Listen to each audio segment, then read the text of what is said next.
what I want to talk briefly about is approaching the job market and deciding on how to select what you should present as your job market paper. And I'd like to maybe cover about 5 things to keep in mind when trying to select your job market paper. So the first thing that we should do, we're all marketers, so keep the audience in mind. Consider your audience essentially when you go for presenting your job market paper.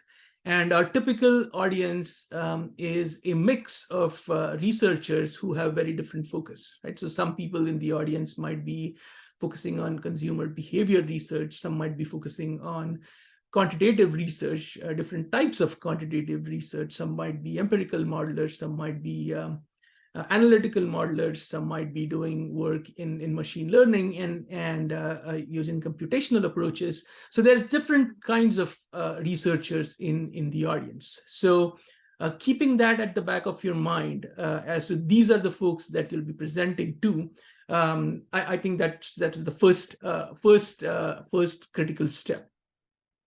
The second thing to think about is in the work that you would like to present, right? Consider what you'd like to emphasize. So is the majority of the emphasis going to be on the method that you're using for the research that you're doing?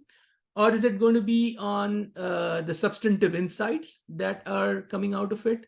Or is it going to be about the theory? Or is it going to be about something else? Now, obviously, you'd probably cover all these things in your presentation, but what is it that you would like to emphasize more? And so that might set how you create and structure your entire presentation. The third thing that I'd suggest to keep in mind is that what you choose to pick as the paper to present is also extremely important. And you may not decide to present your technically strongest work as your job market paper. So if you have multiple projects going on, you always have this choice of which paper would you like to present as your job market paper. And keeping the audience in mind, keeping what you want to emphasize in mind, sometimes might lead you to pick a paper that may be stronger on perhaps the substantive insights or perhaps the appeal rather than the technical contribution itself. So what you might choose as your job market paper may not necessarily be the technically strongest piece that you worked on so far. The next thing to keep in mind as you think about your job market presentation is that everyone in the audience should leave with something. So even if you decide that you want to focus on the methodological contributions of your work, it's a good idea to keep in mind that there are potentially others in the audience who do not use the methods that you are using. And may not be like deeply, intimately familiar with those methods. So what is it that they will take away from the presentation that they're going to see from you?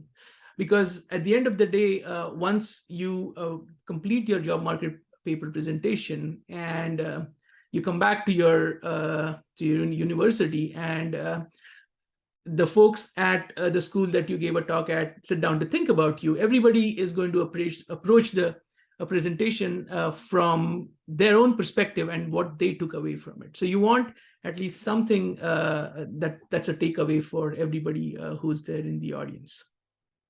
And I think the last thing to keep in mind is more the big picture, right? We don't want to lose sight of the big picture. And the big picture in the sense that first and foremost, when we are going to these presentations, we are a business school professor, and then we are a marketing professor, and then we are a specific type of a researcher, right? Either a consumer behavior researcher or a quantitative researcher, and so on, right? So just keeping that broader picture in mind in structuring and approaching the presentation oftentimes can be extremely helpful.